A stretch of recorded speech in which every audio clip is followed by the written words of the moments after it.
Baby, you give me ice and fire. You're giving me wind and rain. You're some kind of butterfly.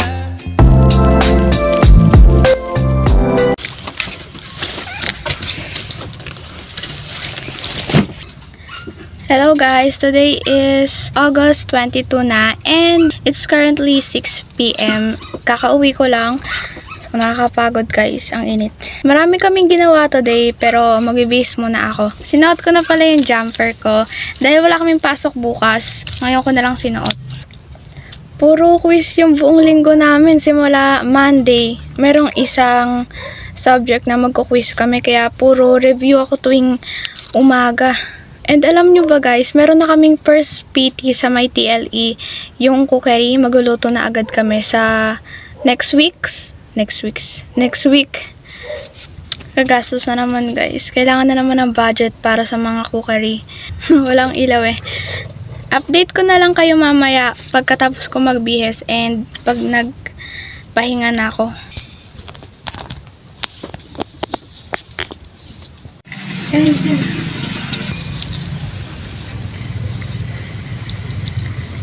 sa labas ako guys, nagpapahangin and tingnan nyo yung ulap, ang ganda! Nasa anime.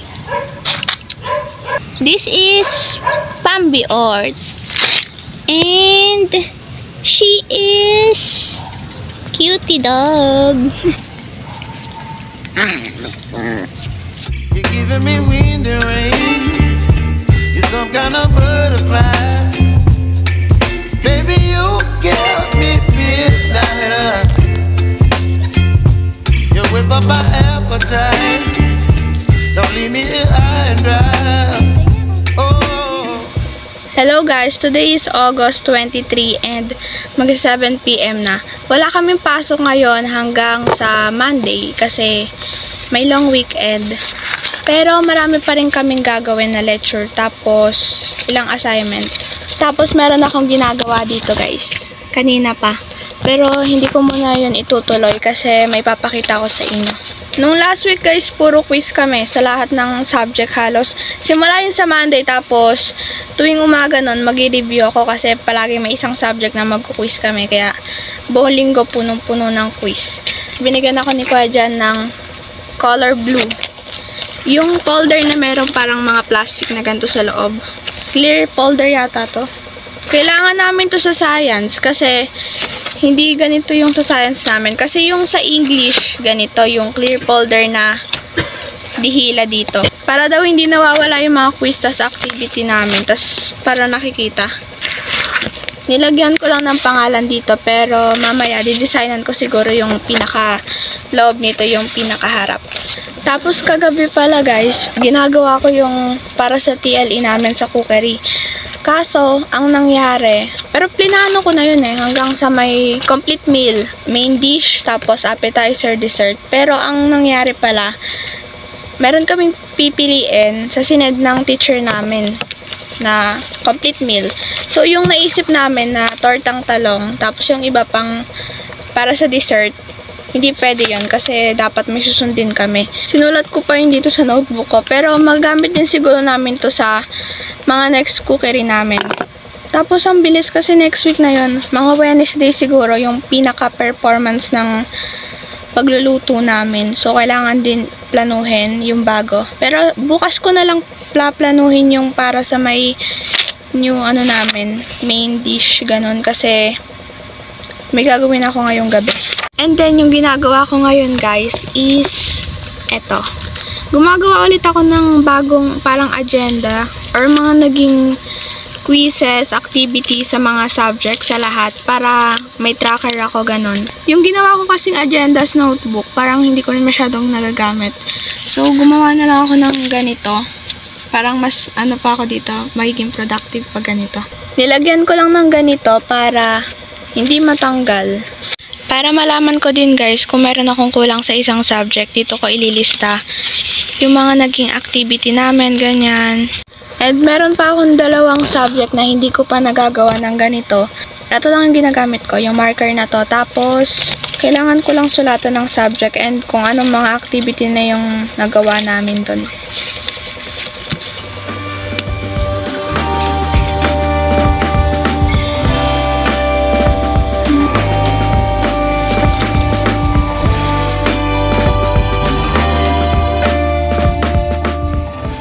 Natapos ko din guys. Dito ko na lang isusulat yung mga ginagawa namin kasi etong notebook na to, iwanan ko na siguro sa bahay. Ang bigat na rin kasi ng bag ko eh.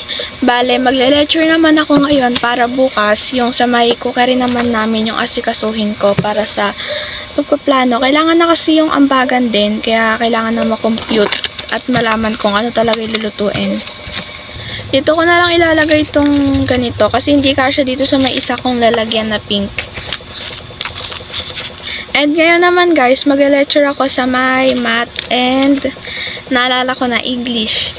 Pero may pinauwi sa aming module, sa amin na daw to, yung sa may English, about sa may plot ng story.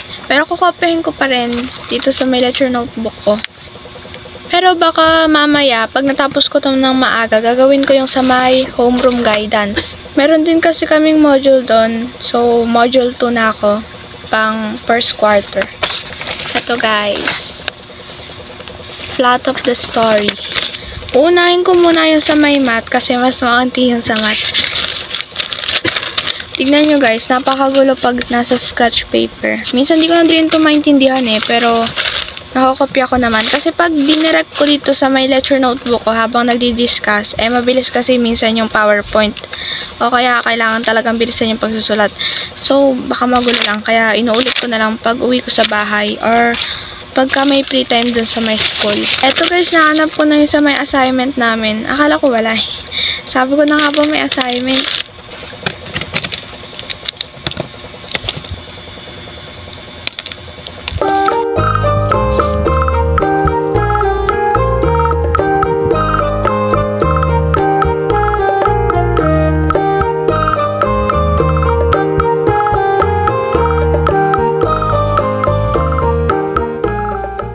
Kakatapos ko lang guys sa math and ngayon yung lecture naman sa English and natapos ko na rin yung assignment.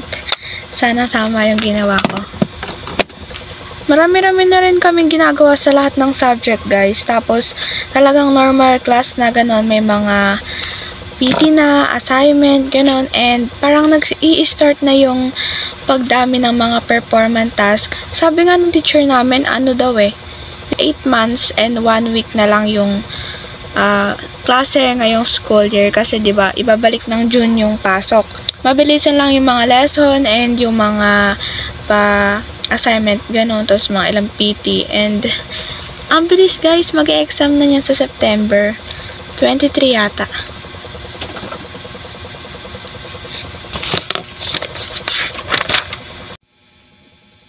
Andito guys si Mikey. Mikey.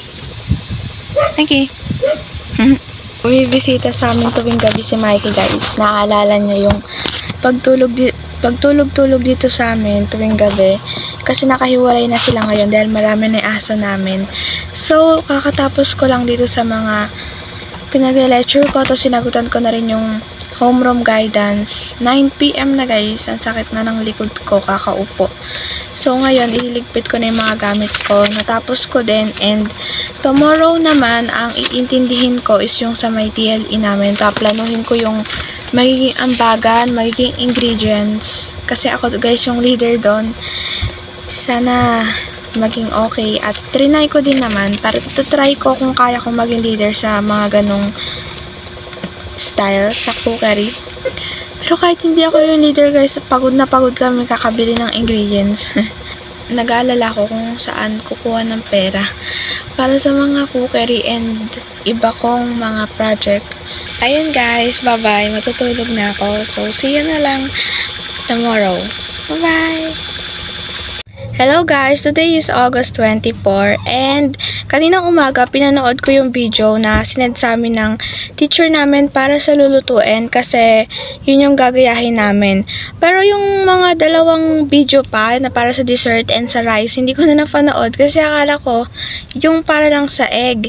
So, pinapanood ko na lang yung sa mga kasama ko and ngayon, Yung dessert yung hindi pa namin alam kung pwedeng mag-iba. Kasi nag-message ako sa teacher namin na kung pwede ibahin. Kasi guys, medyo mahal yung mga ingredients doon and talagang para sa amin, hindi namin kaya. Ganon. Kasi onti lang din yung budget namin, yung sakto-sakto lang din. So, kung papayagan kami, mag-iiba kami ng dessert, ganon. Sana payagan para hindi masyadong magastos. Bale, ang ginawa ko pala, yung mga available na nasa kanila, kunwari, merong bawang, ganon, tapos onion, hindi na namin yun sasama sa ambagan para malasan din yung gastos, ganon. Tapos sa mga egg, nakakatuwa lang din guys yung mga kagrupo ko dahil talagang pagka kunwari, sa 6 na itlog, may sumagot na doon. Tapos, sa may onion, sa mga salt, bawang, ganon. So, nabawasan yung bibilhin namin, tapos pag-aambagan. Pero, syempre guys, medyo malaki-laki pa rin yung gagastasin namin. Kasi, kailangan pang bumili ng hairnet, tapos gloves, tapos pinaplano pa namin yung mga dadalhin tulad ng table. So, kailangan talaga planado to para hindi kami magkulang sa sa paggawa, ganun, pag gumagawa na kami. Ang main dish pala namin is yung egg roll. Sa may rice naman, meron kaming 2 meatloaf. Tapos, parang fried rice yung gagawin namin. Puburahin ko yung iba kasi may mga sumagot na dito. Sa itlog, tapos sa meatloaf. Bibili din kami ng gas doon sa may buting, guys. Kailangan kasi ng gas doon. Pero mura lang naman daw. 39 yata. Hindi ng umaga, inasikaso ko na rin yung mga ilang gamit na madadala ko at matutulong ko guys sa group namin para hindi na namin iniintindi yung iba pang mga gamit. Focus na kami sa ingredients, ganon. Pero hindi pa malinis yung halos lahat dito guys. Lilinisin ko pa lang to siguro bukas or sa Monday kasi natamad pa ako. Tsaka matagal-tagal pa naman yun sa Wednesday pa. So meron na ako ditong ganito. Para to dun sa may egg roll namin. Tapos ito rin. Malagyan din kami ng ganito. Baka kasi magamit to guys. Pero talagang lalagyan to ng pan. Iba lang yung gagawin namin dito. Meron ako dito mga cup, tas mga spatula, bowls, cutting board. Ito lang naman. Tapos yung mga ilang gamit. Kasi baka kami rin yung bumili ng ingredients. So baka dalhin ko rin yun. Nakakabalisa kasi pagka meron kayong gagawin, tas gusto mo na talaga makaraos, ganun. Pero, yun, nakaka-enjoy naman din pag may ganitong mga practicum. Yun nga lang sa gastos and talagang kailangan mo hanapin lahat ng ingredients. Kasi pag wala yung isa, talagang hindi mabubuo yung pagluluto nyo. So, good luck sa atin guys, mga grade 9 and grade 10 na magkukukery. May nag-deliver sa amin ng JNT guys. Joke lang. So, nakalagay dito yung mga gamit ko. Tapos, naalala ko parang meron akong binili ganito para sana to sa my table ko dati. So, naisip ko kasi kung didesignan man yung table, di ko lang sure. Pero dadalhin ko na lang din to para sa may pinaka-table namin. Ito pala yung apron ko guys. Pink. Sararate. Nagluto guys si mama ng adobong kangkong. Mga abangers sila pagka may kakain.